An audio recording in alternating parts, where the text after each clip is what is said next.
Hi అండి. నమస్తే. నేను మీ కళ. Welcome back to my channel. ఈరోజు నేను రీసెంట్‌గా మేము అరుణాచలం యాత్రకు వెళ్ళాము. ఆ విశేషాలన్నీ మీతోటి పంచుకోవాలనుకుంటున్నాను.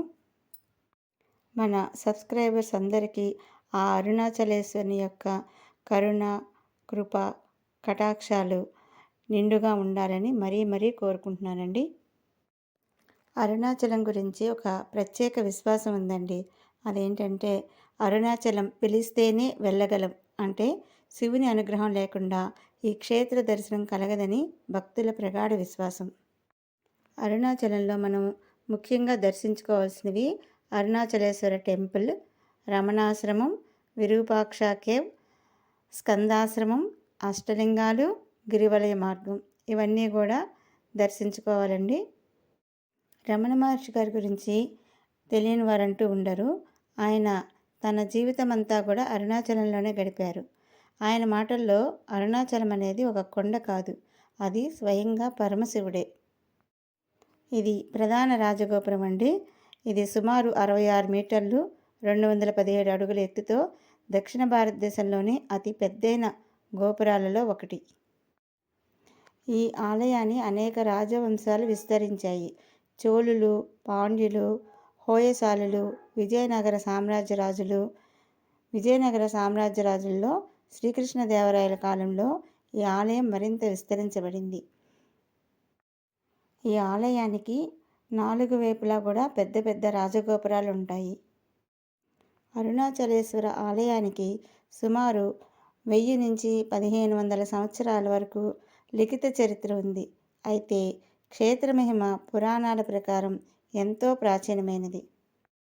తూర్పు రాజగోపురం నుంచి మనం లోపలికి ప్రవేశించగానే ఇక్కడ సుబ్రహ్మణ్యేశ్వర స్వామి గుడి ఉంటుంది. రాజగోపురం లోపల వైపు నుంచి చూస్తే ఈ విధంగా ఉంటుంది. చూశారు కదా, ఎంత పెద్ద శిఖరము, చాలా అద్భుతంగా ఉంది. ఈ గోపురం పైన చాలా అద్భుతమైన శిల్పాలను చెక్కారండి. ఈ శిల్పాలన్నీ కూడా నృత్య భంగిమల్లో ఉన్నాయి. చాలా చాలా బాగున్నాయి. ఇక్కడి నుంచి మనం కొంచెం ముందుకు వెళ్తే సుబ్రహ్మణ్యేశ్వర స్వామి గుడి, వినాయకుడి గుడి కనిపిస్తాయి. చాలా అద్భుతంగా ఉన్నాయి. ఆ శిల్పాలన్నీ కూడా పురాణ కథలను తెలుపుతున్నట్లుగా ఉన్నాయి. ఇలా కొంచెం ముందుకు వచ్చిన తర్వాత మనకి ఒక నంది మండపం కనిపిస్తుంది. ఇందులో ఒక పెద్ద నంది ఉంది. ఈ క్యూ లైన్కి పైన మీకు కనిపిస్తున్నది 1000 స్తంభాల మండపము. ఇక్కడ టెంట్ అడ్డు రావడంతో చిత్రీకరించడానికి కుదరలేదు నాకు.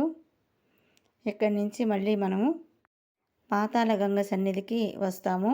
ఇందులో ఇక్కడ శివుడు పాతాళ గంగ దగ్గర ఉంటారు. అక్కడ రమణ మహర్షి ధ్యానం చేసుకున్నారని చెప్తూ ఉంటారు. ఇది బళ్ళాల దేవుడు కట్టించినటువంటి మండపము. ఈ మండపం నుంచి క్యూ లైను దర్శనానికి వెళ్తుంది. ఇక్కడ మళ్ళీ నంది మండపం మనకి ఫ్రంట్ నుంచి కనిపిస్తుంది. నంది 4 వైపులా కూడా ఆ గోపురాలు అనేవి మనకి చాలా స్పష్టంగా కనిపిస్తుంటాయి. ఆలయ ప్రాంగణం చాలా సువిశాలంగా ఉంది.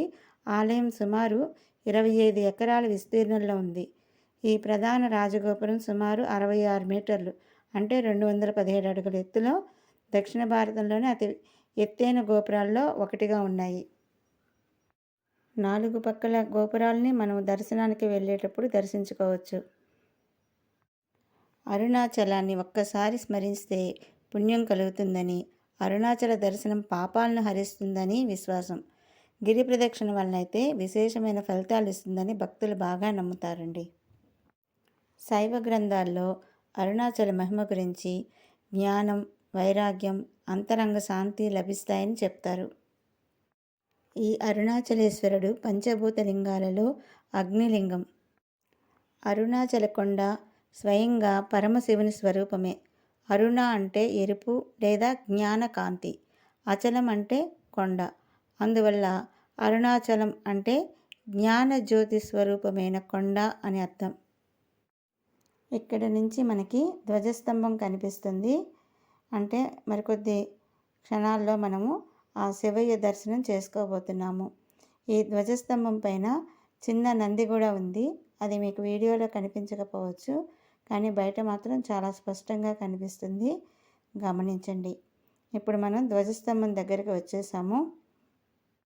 ఇక్కడ నేను మీకు ఒక విశేషం చెప్పదలుచుకున్నాను.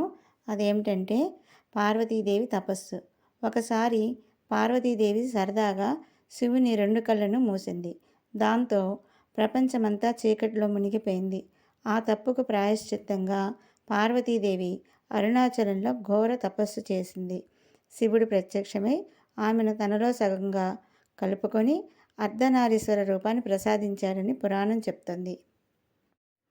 ఇక్కడ మనకి ఒక మిర్రర్ కనిపిస్తుంది కదా, ఆ మిర్రర్లో నుంచి చూస్తే మనకి గర్భగుడిలోని ఆ పరమశివుడు కనిపిస్తూ ఉండుండొచ్చు బహుశా. కాకపోతే ఇక్కడ బాగా జనం ఎక్కువ ఉండటం వల్ల మనం అది గమనించలేకపోయాము.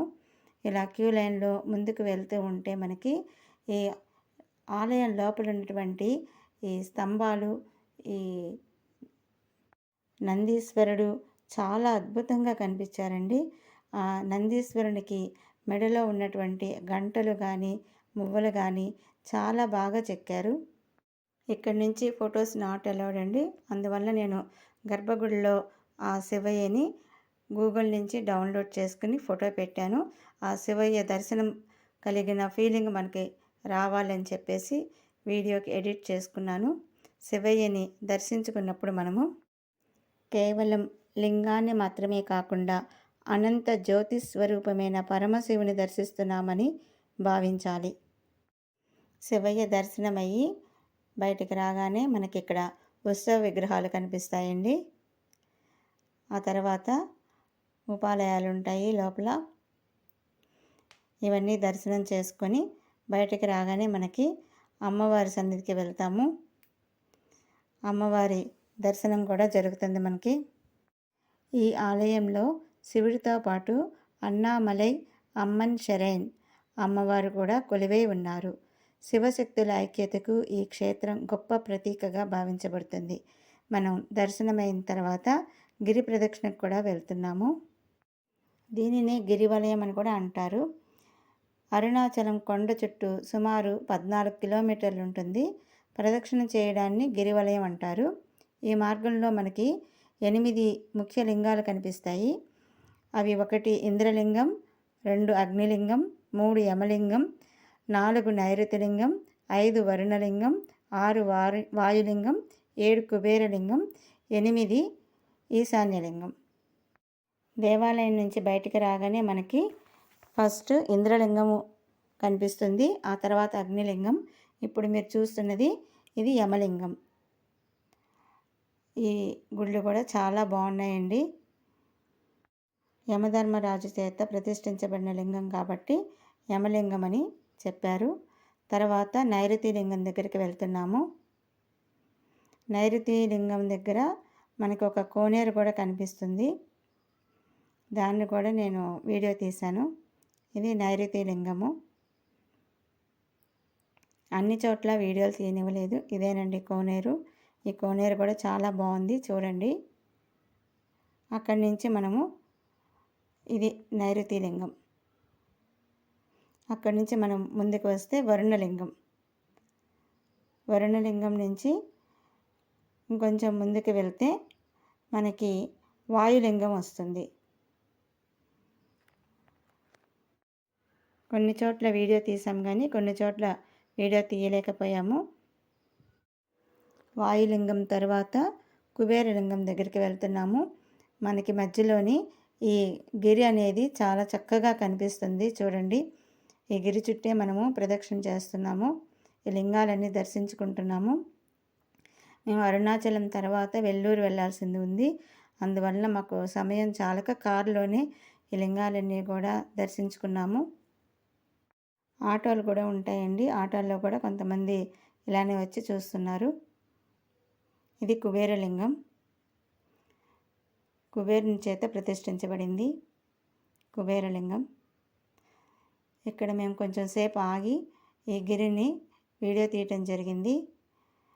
ఈ గిరి మొత్తం 14 కిలోమీటర్లు ఉంటుంది చుట్టూ.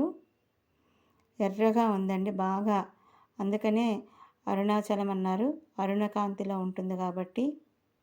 చాలా బాగుంది. పౌర్ణమి రోజున లక్షలాది మంది భక్తులు ఈ గిరివలయం చేస్తారు. ఇంకా మనం చిట్ట చివరిదైన ఈశాన్య లింగం దగ్గరికి వచ్చాము. ఈ లింగంతో మనకి గిరివలయం అయిపోయింది.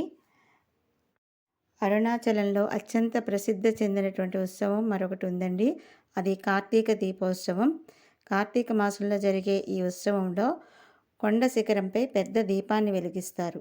ఆ దీపం శివుని అనంత జ్యోతి స్వరూపానికి ప్రతీక. లక్షలాది మంది భక్తులు ఆ దివ్య దీపాన్ని దర్శిస్తుంటారు. ఇదండి మా అరుణాచల యాత్ర. మీకు కనుక ఈ వీడియో నచ్చినట్లయితే లైక్ చేయండి, షేర్ చేయండి. అలాగే మరిన్ని వీడియోల కోసం నా ఛానల్ని సబ్స్క్రైబ్ చేసుకోండి. ఈ వీడియో చూసిన ప్రతి ఒక్కరికి ఆ అరుణాచలేశ్వరుని యొక్క ఆశీస్సులు ఉండాలని మనస్ఫూర్తిగా కోరుకుంటున్నాను. ఓం నమో అరుణాచలేశ్వరాయ నమః. ఓం నమో అరుణాచలేశ్వరాయ నమః. ఓం నమో అరుణాచలేశ్వరాయ నమః. ఓం నమో అరుణాచలేశ్వరాయ నమః. ఓం నమో అరుణాచలేశ్వరాయ